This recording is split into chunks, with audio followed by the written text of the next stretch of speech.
High in the arid valleys of what is now Peru, the Moche civilization flourished for centuries. Their stunning ceramics, intricate irrigation systems, and impressive pyramids offer a glimpse into their complex society. But the Moche harbored a dark secret, a ritualistic practice both fascinating and horrifying: human sacrifice. Imagine a society where life and death were intimately intertwined, where the spilling of blood was not just an act of violence, but a sacred offering to appease the gods. Archaeological evidence paints a vivid picture of these sacrificial ceremonies. Victims, often young men, were led up the steps of towering pyramids, the air thick with incense and the rhythmic chanting of priests. The Moche believed that by offering the lifeblood of their people, they could ensure the continuation of the world, appease their capricious gods, and guarantee a bountiful harvest. It's a stark reminder of the power of belief and the lengths to which humans will go to appease the unknown. The Vikings, renowned for their seafaring prowess and fierce warriors, held a deep reverence for the sea and the afterlife. Their elaborate funeral rites, particularly for fallen heroes, were a testament to their beliefs. Imagine a longship, its prow carved with the menacing head of a serpent, gliding across the dark waters of a fjord. Aboard lies the body of a warrior, surrounded by his worldly possessions, weapons, armor, and treasures accumulated during his lifetime. This was no ordinary burial.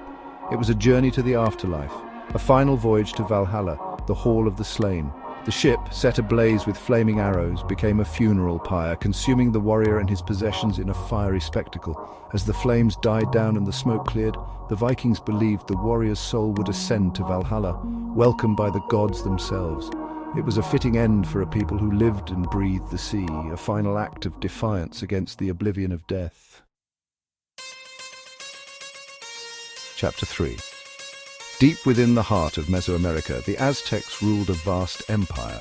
Their civilization, known for its monumental architecture, advanced mathematics, and sophisticated writing system, also practiced a unique form of warfare, the Flower War. But this was no battle for territory or riches. It was a ritualized conflict with a chilling purpose: the capture of sacrificial victims. Imagine two armies facing each other on a predetermined battlefield, their feathered headdresses bobbing, their obsidian-studded clubs glinting in the sun. The objective was not to annihilate the enemy, but to capture warriors for sacrifice. These captives, seen as messengers to the gods, would be led back to the Aztec capital, Tenochtitlan, where they would face a grisly fate. The Flower Wars, while brutal, were not simply acts of barbarism. They were deeply ingrained in Aztec religious beliefs, a way to appease the gods and maintain the cosmic balance. The Aztecs believed that the gods required human sacrifice to sustain the world, and the Flower Wars provided a steady supply of victims. Chapter 4. The ancient Egyptians, obsessed with the afterlife, developed elaborate rituals surrounding death and burial.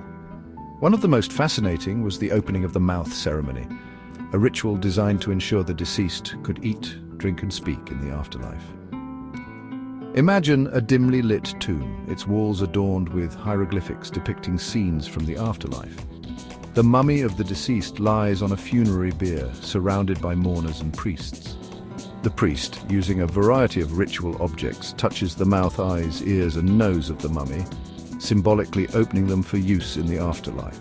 This ritual wasn't just about physical sustenance, it was about restoring the senses and the soul. It was believed that this deceased needed to be able to interact with the afterlife, to speak to the gods, to partake in the pleasures of the next world. The opening of the mouth ceremony was a way to ensure the deceased could live a full and vibrant afterlife, a testament to the Egyptian belief in the continuity of life beyond the grave. Chapter 5. In the heart of the Roman Empire, a festival unlike any other gripped the populace each December, Saturnalia. Dedicated to Saturn, the god of agriculture and time, this week-long celebration was a time of revelry, feasting, and a curious inversion of social norms. Imagine the bustling streets of Rome transformed, adorned with festive garlands, the air thick with the aroma of roasted meats and sweet wine. Social barriers crumbled as masters served their slaves, gambling was encouraged, and gifts were exchanged. Schools and businesses closed, and even the Roman Senate suspended its sessions. Saturnalia was a time to cast aside inhibitions and embrace the spirit of liberation. But it was more than just a week of debauchery. Saturnalia offered a brief respite from the rigid social hierarchy of Roman society, a time when the established order was temporarily overturned and the constraints of everyday life were loosened. Thanks for joining us on this fascinating exploration of ancient rituals, from the blood-soaked pyramids of the Moche to the raucous celebrations of Saturnalia. We've journeyed through time to uncover the beliefs and practices of civilizations long gone. While some of these rituals might seem strange or even shocking to us today, they offer a valuable window into the past, reminding us of the diversity of human experience and the enduring power of belief.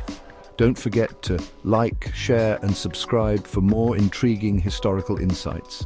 Until next time, keep exploring the mysteries of our world, both past and present.